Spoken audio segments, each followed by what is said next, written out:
No excuses for our results before people are going to say this again. We miss nothing. So I'm happy that you asked this question. I'm completely happy with the team, with all the quality we have.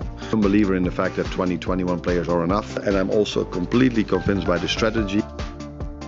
First to Liverpool, Arne Slot has launched a passionate defence of his side after coming in for increased scrutiny following Liverpool's defeat to Crystal Palace on Wednesday. At his news conference for us was Sky Sports News legend Alan Myers, and he joins us now. Alan, good to see you. Slot rested a number of key players in that Carabao Cup defeat to Crystal Palace. Is he concerned about his squad?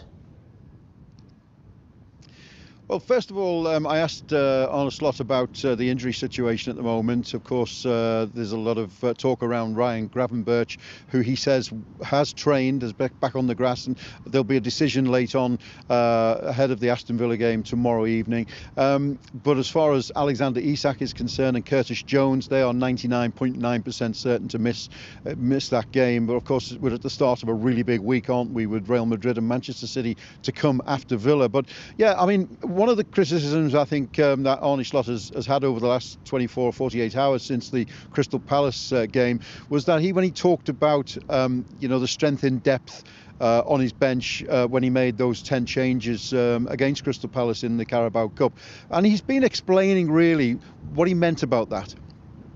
I'm completely happy with the team, with all the quality we have, and I'm also completely convinced by the strategy and the policy we have. But that makes it the issue, if you could talk about an issue, is that not all of them have had a proper pre-season or have been injured during the season. So then when 3 or 4 are injured, you go back to 16 players. So I am a firm believer in the fact that 21 players are enough, but you have to keep them fit, as we did last season. And we are struggling a bit more to keep them fit for, in my opinion, obvious reasons, because Alex is a great example of this. Came to us, I think, the 1st of September. A few others have missed out in pre-season. A few others have had their injuries in pre-season. So it has been more difficult than last season to keep them all available. Alan, we've been mentioning it a lot. Liverpool have lost 6 of their last 7 games in all competitions. Does Slot still seem confident that he can turn this season around? Oh yes, I think he was quite confident in the media conference we've just been in. He was asked a question about whether or not how he deals with this situation, because when you look back at Alkmaar and you look back at Feyenoord where he was before, there was no real situation in the same way, and he hasn't had that at Liverpool either. A run like this, so he's having to deal with something that he hasn't really dealt with before as a coach. But he talks about the learning of the lessons with this bad run. Maybe in the future, the focus now is on turning it around. The thing that gives me the most confidence is the quality of the players we are having. So the amount of chances these players are still creating. So this will eventually always lead to these players scoring more goals than we've done till now, and we have to address certain other things. But yeah, if I talk about that, if I'm speaking about what we have to improve, people then tell me I'm using excuses. So maybe it's better now just to say we need to address certain things.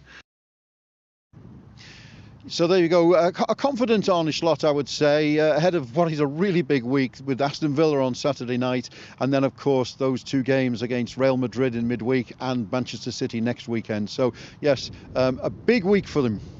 It certainly is. Always is for Liverpool. Alan, thank you. Let's get some fan reaction to Slot's comments then. Sky Sports have partnered with Finalysis, an app where passionate fans share their opinions on their club. If you want to represent your club, scan the QR code here or visit the Sky Sports app for more details. We're joined now by Nayan Chowdhury. Good morning to you. You've just been listening to the news conference there. Did Slot sound like the pressure was getting to him?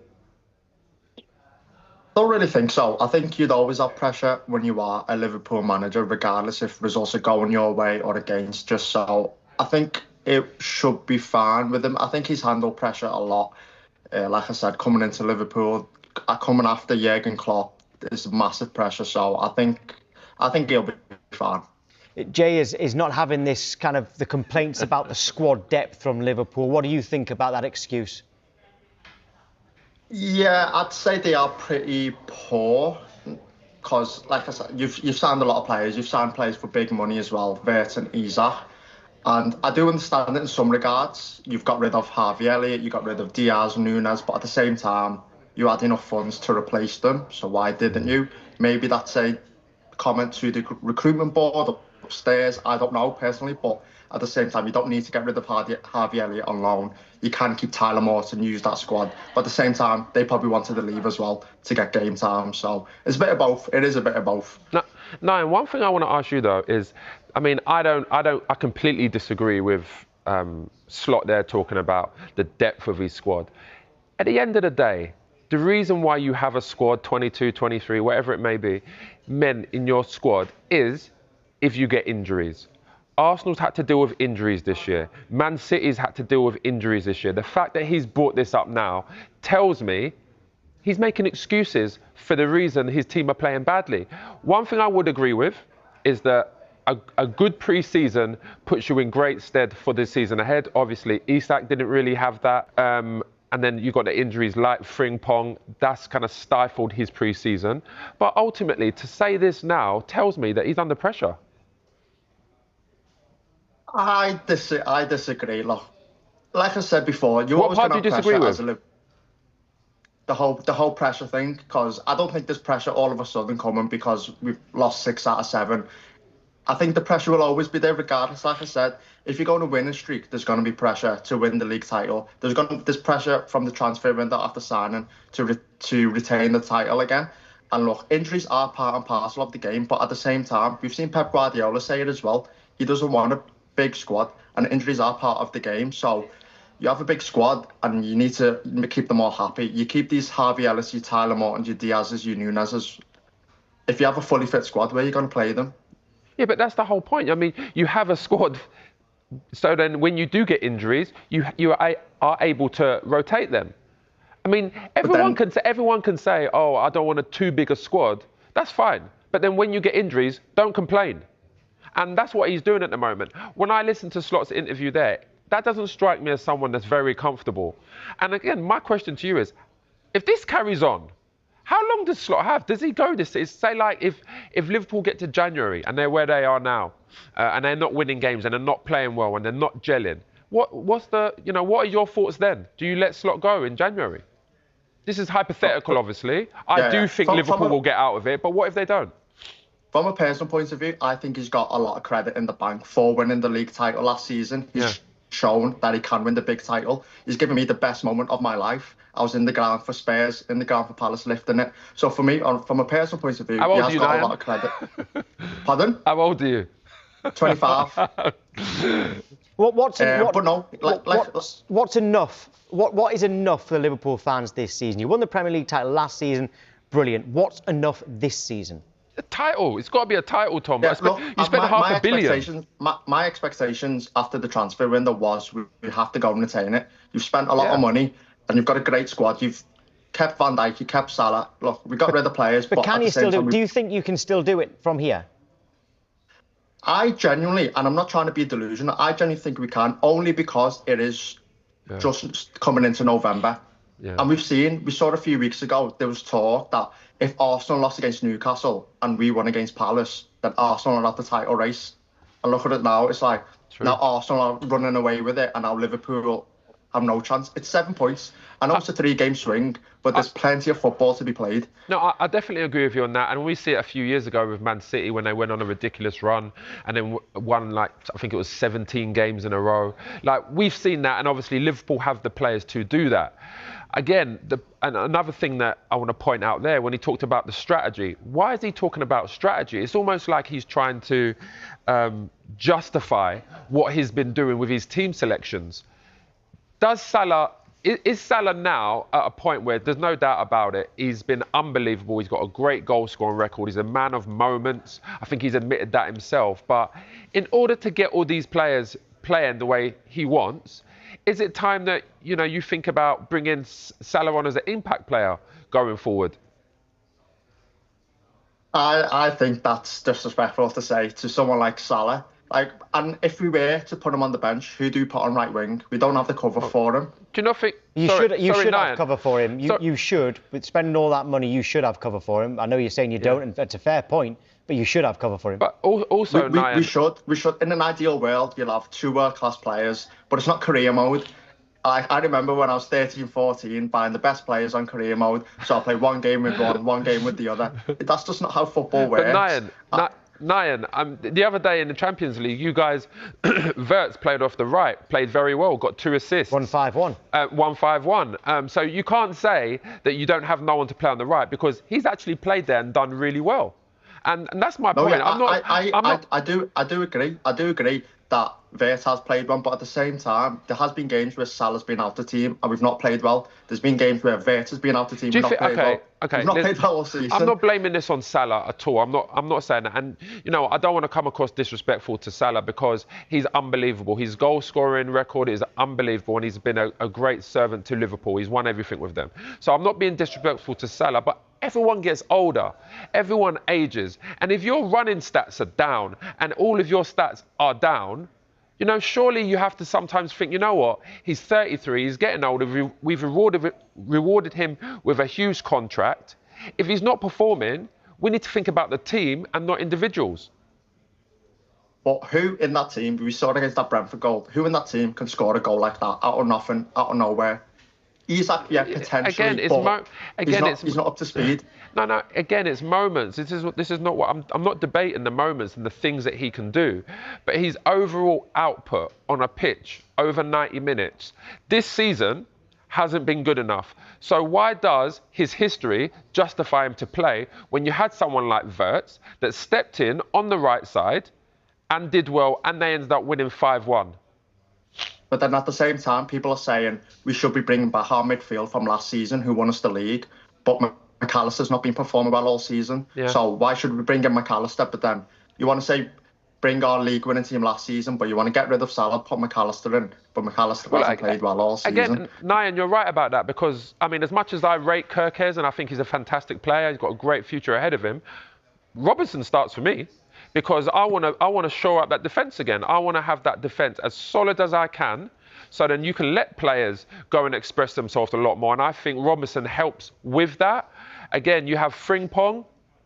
You know, when he was at Leverkusen, he's playing as a wing-back. He's not playing right-back.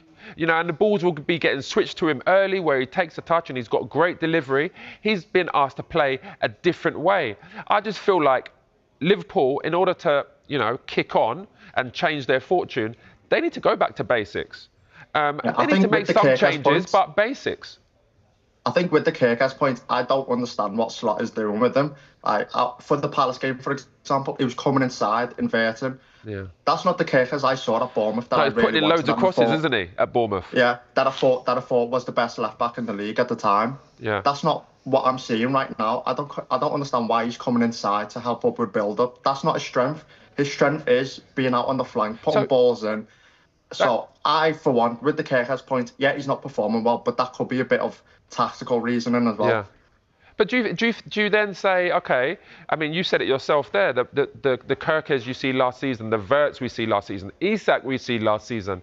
Do you then go to Slot and say, hold on a minute, are you playing these guys the right way to get the best out of them?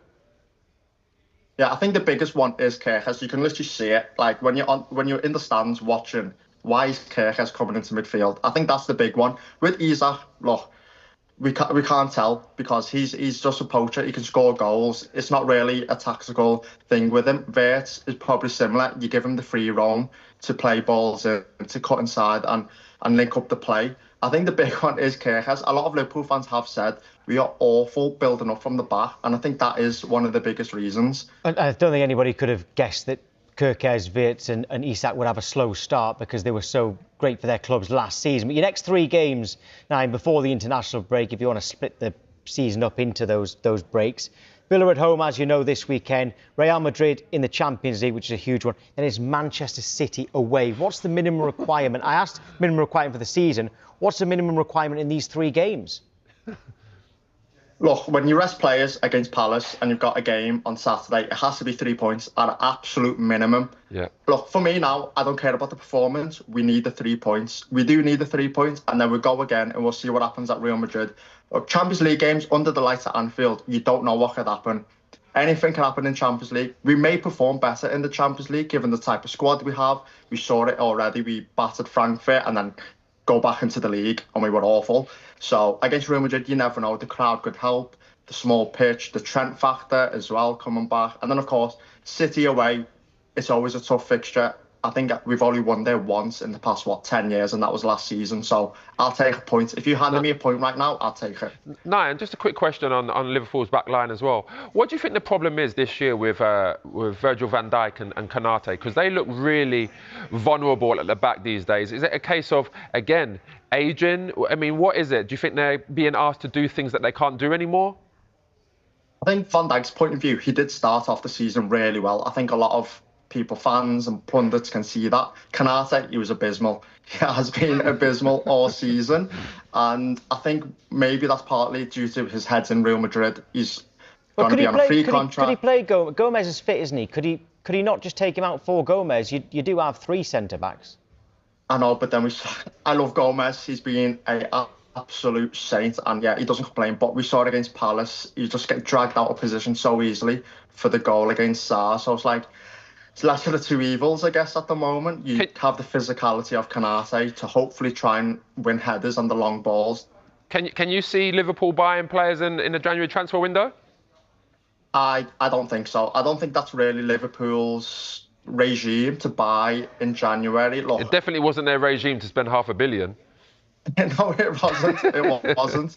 But these are unprecedented times now. I think I saw the comment of Klopp saying that he didn't even know that money was available. So where that's being pulled from, I don't know. But look, when a manager wins the league title, you got to reward him. And I think we're planning for the future ahead. When Salah does eventually go, I think Isak is the Salah replacement in some regards, although they're not the same position, but the output in terms of goals. I mean, and this is the thing for me. Like, again, I don't want to sound disrespectful to Salah, but I'm looking at Isak, and last year we were saying he's arguably the best number 9 in the world. And if that's the case, the team needs to be built around him. Now, don't get me wrong, Gakpo's playing really well. Ekitike's playing really, really well. But ultimately, you can't be thinking about like what's happened in the past. You need to be thinking about what's good for the team now and going forward. I don't think you can just say Salah's been great for us. He's a legend. He's a talisman. So we just have to keep playing him. I think like Slot's in a position now where he has to be thinking, we need to win games. Like, I'm under pressure to deliver a title now. I can't let Arsenal get too far ahead. And Arsenal have favourable games going forward. Now I need to think about what's best collectively and not individually. Because Salah's reaction to being on the bench the other day, I don't know, maybe it's just me, but the body language didn't look great to me. But do you not want that as a player, though? Someone who is on the bench and doesn't like being on the bench. It fuels a fire in the team. Look, if you don't perform well, I'm ready to come on. I deserve to come on. I deserve to start. I've been the main player for the past 8 years. And if you're putting me on the bench, then like yourself, would you ever want to be put on the bench? No, are you going to be happy sitting there? No. During your playing career? I mean, listen, Salah was a lot better than me. Let me just say that right now. I got better left foot than him still. But one thing I would say is, I think you have to be realistic. And like, Liverpool loves Salah. Salah loves Liverpool. But everyone ages. Everyone gets older. Sometimes you just have to say, you know what? I'm happy to take a step back in order for the team to do better. Yeah, Nine, we'll have to leave it there, but thanks very much indeed and good luck. Thanks, Nine. Over the next few games. Thank you.